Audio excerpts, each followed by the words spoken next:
Our agricultural heritage is really the character of our country. In fact, I went to Seoul, South Korea to finalize the first free trade agreement Canada had with an Asian country, South Korea. And our top sector priorities for all of our trade agreements, as you would know, Erin, are ag sector, grain, oilseeds, beef, pork, market access to secure a better price and to leverage the fact that many parts of the world are growing a large middle class that are demanding higher quality, trusted food sources, and Canada is at the top of the list.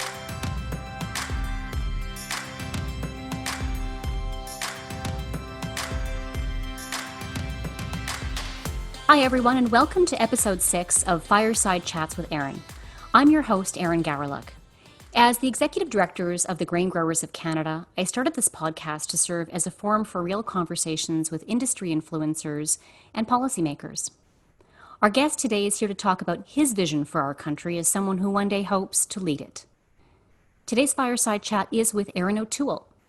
Mr. O'Toole is an MP for Durham and is currently running to replace Andrew Scheer as leader of the Conservative Party of Canada.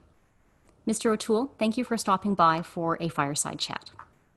Thank you very much. I guess today is a fireside chat with Erin and Erin. That's right, very much so. This is your second time now running for leader of the Conservative Party. I expect that the circumstances under which you find yourself this time are quite different given the pandemic. Can you tell us a bit about some of the challenges that this race presents and how you've been finding ways to engage with party members? Yes, it's very different, of course, and we call my first leadership the warm-up for this one. It certainly prepared me. And we launched in an unusual way because we launched as an Ontario MP in Alberta, and I spent some considerable time in Western Canada, given some of the national unity issues we have as a result of the Trudeau government. And I did the normal tour, but then, of course, when COVID-19 hit, we adapted almost entirely virtually. And then we asked the party to take a pause because literally the country was shutting down, and we felt, especially as a sitting MP, I needed to focus on my community, my constituents, getting people home from overseas, responding for businesses, people out of work. And so the race went on a hiatus for a little while, and you were able to kind of keep some basic discussions going with party members, but there was no fundraising, there were limitations. When it sprang back into action, it was largely virtual. There are some attempts to do small meetings now, but even our debates, they could only have 10 people in the room, including 2 moderators, 3 digital people, and 4 candidates. You couldn't even have a staff member or my wife in the debate room. So it's certainly unusual. I prefer being out there and speaking in Legion halls and church basements and meeting our members and shaking hands and looking them in the eye, but obviously that couldn't be done this time. So we've done about 300 Zooms on a whole range of issues in both languages, and it's worked. I've probably spoken to more members and taken more direct questions from members this time than last time, given the platform. So we've adjusted as the world has, and I think our members are now really engaged. Great, thank you. Let's dig into a few policy issues, shall we? Sure. Throughout this campaign, you've taken a pretty hardline approach to Canada's role on the international stage, and in particular with China. We've had our challenges with market access as a sector with China. However, they are also a very significant customer for Canadian grains and oilseeds. How would you engage with China differently, and what impact do you think that may have on our relationship with a major trade partner? Well, first off, China needs to be dealt with in reality. Mr. Trudeau, even former ambassadors, Canadian ambassadors to Beijing, have called his approach naive. He's been naive from the very beginning with China, and even speculated about a free trade agreement, not understanding that the Communist Party of China will exert its will and has a track record of doing things unilaterally, not following World Trade Organization rules, disrupting the global marketplace in a number of commodities. And so we have to have real politic when it comes to China, because while we have many interests in common, including trade and some others, we don't have many values in common. And that's when diplomacy is challenging. So the Trudeau government was ill prepared for the challenges that were to come with China. And here's the real catch. The Trudeau government's terrible record on foreign policy gave us fewer options when the canola crisis with China happened, and pork and beef at first, because I spoke to Jerry Ritz years ago when we had a canola disruption with China. We transshipped to the Middle East and used crushing mills to get oil in, which gives you flexibilities. Well, this time that couldn't happen because of some of the tweets the Trudeau government had made vis-a-vis Saudi Arabia. So we have fewer friends out there. India imposed tariffs on lentils right following the failed state visit that Trudeau took there. We've seen countries like Italy imposing tariffs on Durham wheat. There's a really bad track record on the foreign stage under the Trudeau government, and that has given us fewer options at a time we need options given the disruptions with China. So I will try and rebuild all those relationships and be very, very frank and straightforward with China. I really do think there'll be a global trade realignment in the post-COVID world. Thank you for raising Durham into Italy as well. China and Italy, they're just a couple of examples. There are many countries where I think with increased protectionism, our sector certainly is finding challenges accessing some of those key markets. In your platform, you state your intention of ensuring our farm safety net programs are predictable, bankable, and manageable. GGC has stressed repeatedly to the federal government that the agri-stability program in particular is the most effective way to provide a safety net for all types of farmers who most need it. However, the program trigger and the payouts both were reduced in 2012 under a previous Conservative government. Following this change in 2012, many farmers chose to withdraw from the program, and now participation rates hovered around the 30% mark.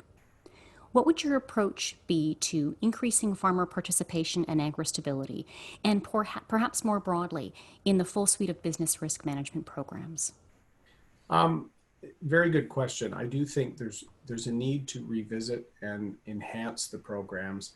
When I describe them as updating and making them bankable, the biggest piece of feedback I would hear from producers around the country is just the delay and cumbersome nature about assistance through the programs. And if we've seen anything from the COVID-19 situation and the emergency response benefit in some of these programs, that when government needs to work quickly, it can. So why are we sort of sticking with older, cumbersome, slower programs? Ag stability is an example. So what I would like to do is make it risk-based to the modern risk needs and more responsive, faster supports. And so the hope is that we form government. We would like very quickly to look at modernizing, making these programs more attractive as something to offset risks, and more certain in terms of when they're accessed, that support will be there quickly, because producers make decisions about the year they're in and the planting cycle in the future. And if the finances, particularly of the family farm, are uncertain, it could even drive more of the families to rely on off-farm incomes, which are commonplace anyway, but it could actually drive some people out of agriculture. And that's what we don't want to see happen. So it's my commitment to make sure that these are much more responsive to the needs, and that hopefully there will be more uptake and that will address the risk environment that modern operations face. Thank you. And if you'd permit me, I'd like to ask you the same question in French. Dans votre plateforme, vous affirmez votre intention de veiller à ce que nos programmes de protection de revenus agricoles soient prévisibles, encaissables et générables. Les producteurs de grains du Canada ont souligné à plusieurs reprises au gouvernement fédéral que le programme Agri-stabilité est le moyen le plus efficace de fournir un filet de sécurité à tous les types d'agriculteurs qui ont en besoin. Toutefois, le seuil de déclenchement et les paiements de ce programme ont été réduits en 2012 sous un précédent gouvernement conservateur. Par la suite, nous avons constaté que de nombreux agriculteurs ont tout simplement choisi de quitter le programme. En fait, le taux d'inscription à la grille stabilité oscille maintenant autour de 30%. Quelle serait votre approche pour augmenter la participation des agriculteurs au programme Agri-Stabilité et largement à l'ensemble des programmes de gestion du risque d'entreprise? Vous parlez très bien, Erin.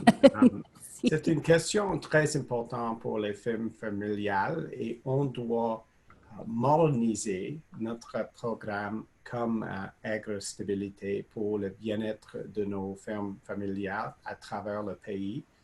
J'ai un plan de faire ça avec une approche juste et efficace pour les risques pour nos producteurs agricoles et je vais moderniser les programmes pour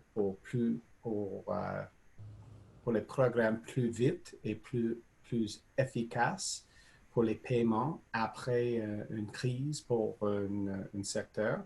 Euh, comme Premier ministre, mon gouvernement va examiner les programmes immédiatement de moderniser AgriStability et les autres.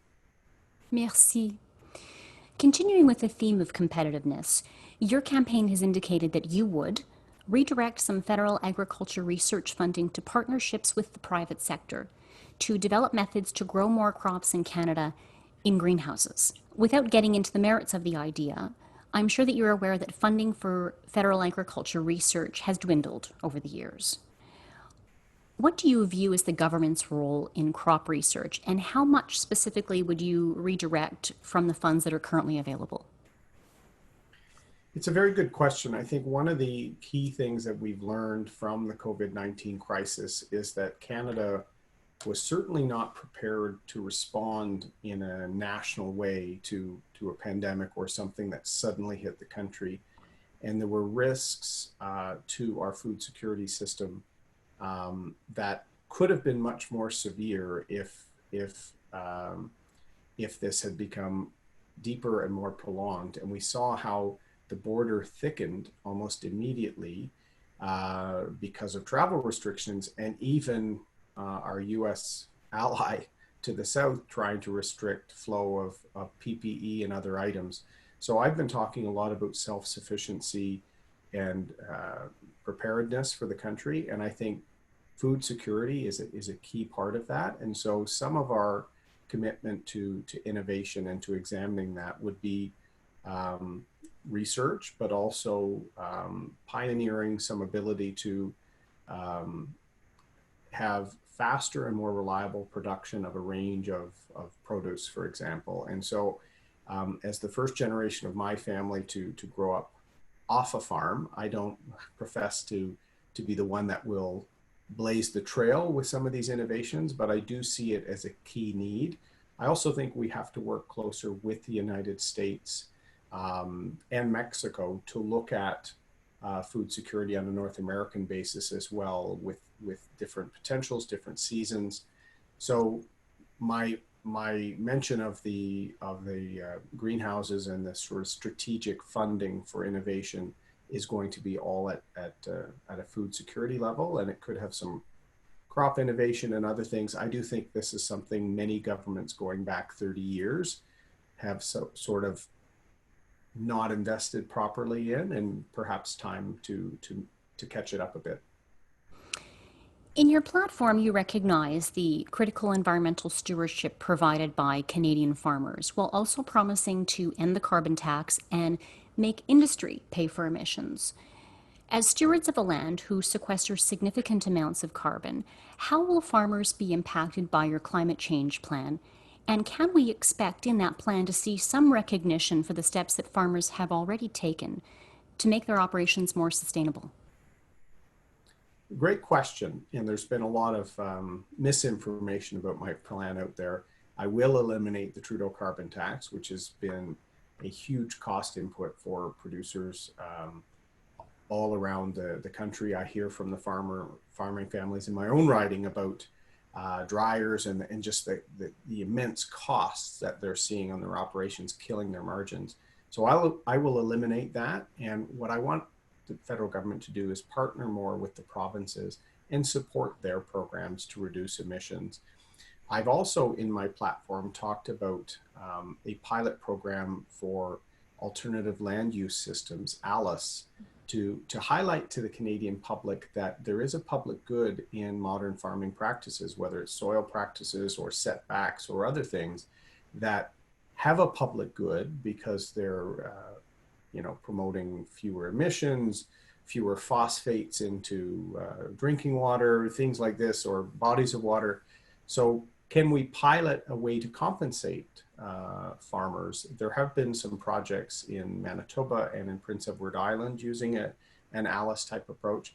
I'm open to that as a pilot because I really want to see if Canadians start understanding that some of the best conservationists are farming families and farming operations around the country. So it's part of my desire to make sure the Conservative Party is seen as serious and mature on the environment. And part of that means taking on the sort of the approach the left takes, which is really just to sort of demonize corporations or large farming operations, as opposed to educating the public on where emissions can be curtailed, where water usage or other things can be curtailed or mitigated. We should explore ways to do that and reward that if it's being done at a cost or a loss to the producer. So I've been talking about ALICE for a few years since my old colleague Bob Sopak, the MP for Dauphin, walked me through it. I thought it was a great way to start getting urban Canadians into the mindset of how farmers are helping the environment. Thank you. And again, I'd like to ask you the same question for our French listeners. Dans votre plateforme, vous reconnaissez la gérance environnementale essentielle assurée par les agriculteurs canadiens, tout en promettant de mettre à fin la taxe sur le carbone et de faire payer l'industrie pour les émissions. En tant que tenant de la terre qui contribue de manière importante à la séquestration du carbone, comment les agriculteurs seront-ils affectés par votre plan de lutte contre les changements climatiques et leur impact positif serait-il reconnu dans ce plan? Merci pour la question. C'est très important pour moi d'être clair sur cet enjeu. Je vais abolir la taxe sur le carbone comme Premier ministre immédiatement. Ce n'est pas juste et ce n'est pas efficace pour un programme de réduire les gaz à effet de serre.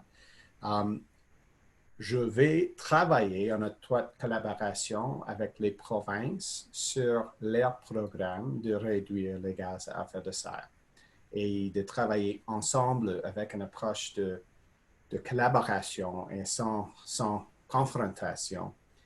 Et en même temps, je vais essayer des autres programmes pour les fermes, pour innovation sur l'environnement, comme un programme ALICE en anglais, Alternative Land Use Systems, d'examiner des programmes pour améliorer l'environnement avec une diminution de gaz à effet de serre ou des autres choses pour l'environnement, l'eau et autres choses. Donc, ça serait une approche pour moi d'éduquer notre population sur les enjeux environnementaux pour les fermes. Merci. Staying with the theme around the environment, what is your take on expanding the use of agriculture-based biofuel in Canada as a solution to help mitigate greenhouse gas emissions? Canadian canola in particular is being used as quality feedstock for diesel biofuels in Canada, the United States, and in the European Union. Could we create a more stable domestic market for Canadian canola and lower greenhouse gas emissions in your view, by increasing the mandate for biofuel in Canada, which currently sits at 2% for diesel? It's interesting you asked that. This ties together my previous life. So I'm often in politics. I'm known as the military guy. I was in the Air Force. I'm very proud to have served in the Canadian Armed Forces, but I was also a corporate lawyer for about a decade, and I worked on creating the renewable fuel standard for Ontario, which brought ethanol into to the to the gasoline system in Ontario with certain requirements that you just talked about. I'm certainly open to looking at ways to innovate in a way that makes helps the environment and helps agriculture. Certainly, that was a very big boost in terms of certainty and cost certainty for corn producers. And it has been replicated in many parts of North America. Can we use other crops? I'd be open to looking at that because I think there's a good opportunity to provide that market assurance while also an environmental benefit. So I don't have a specific policy on it, but having worked on this in the private sector, it's certainly something I support. Thank you. Many of our rural communities have challenges with high speed internet in their areas, which is obviously a very disadvantage in today's world. And it is not only in our homes, though. As I know you've seen in your travels across the country, there are many farm fields across the country that have no cell phone signal, for example, and certainly no wireless internet. What is your strategy to help rural Canadians get connected? I've talked about this as being a critical need, and I would like to see some specific. There's already some specific funding, and I think when we look at infrastructure funding from the federal government, often it's looked at as highways, bridges, subways, and things like this, and those are all very important.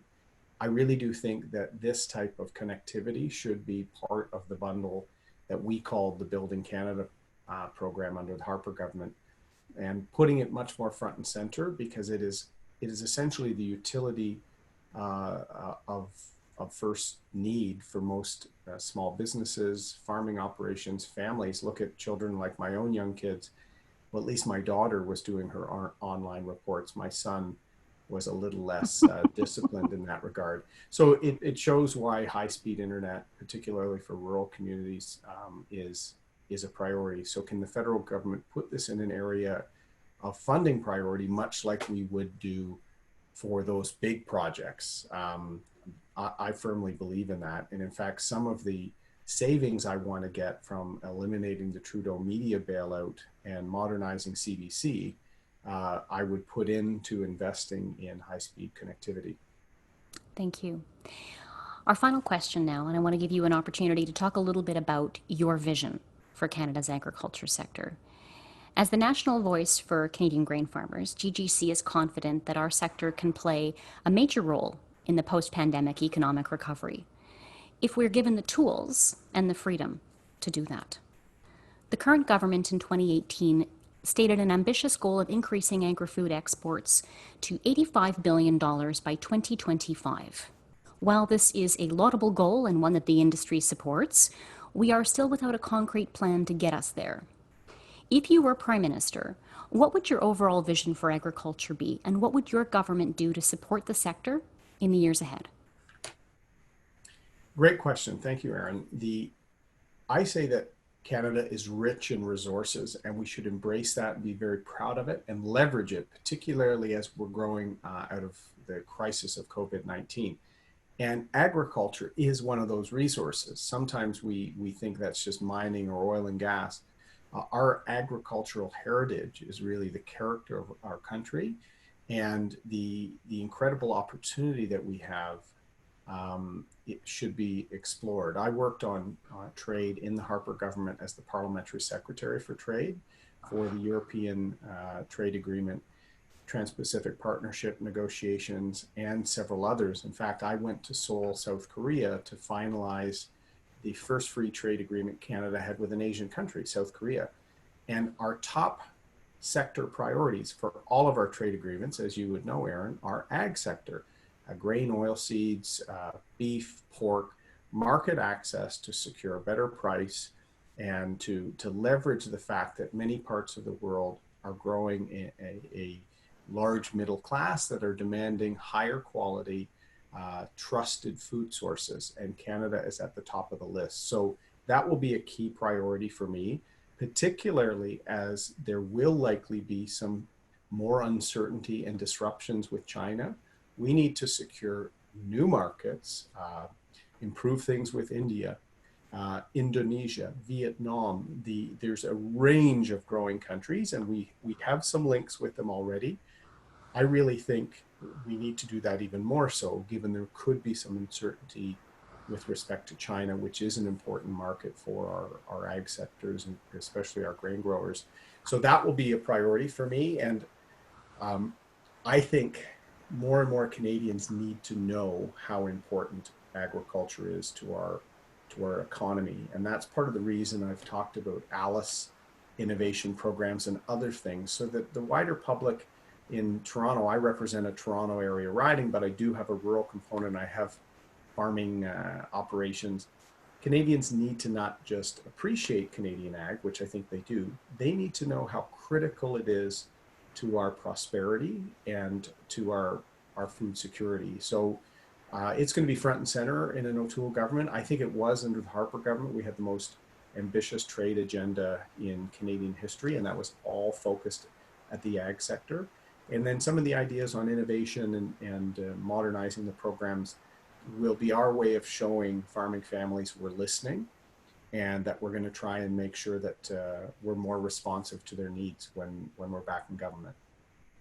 I think that is a fine note on which to end our conversation, but I really want to thank you for taking time during what I know is a very busy time for you and your team right now in the lead up to the leadership election. Well, thank you, Erin. It's been nice having a fireside chat with the two Erins, although I don't see any fire, I just see Zoom.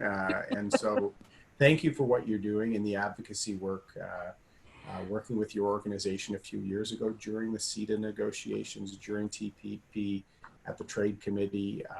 Your advocacy is very professional and very high level. It sets a standard. So thanks for what you do. Thank you.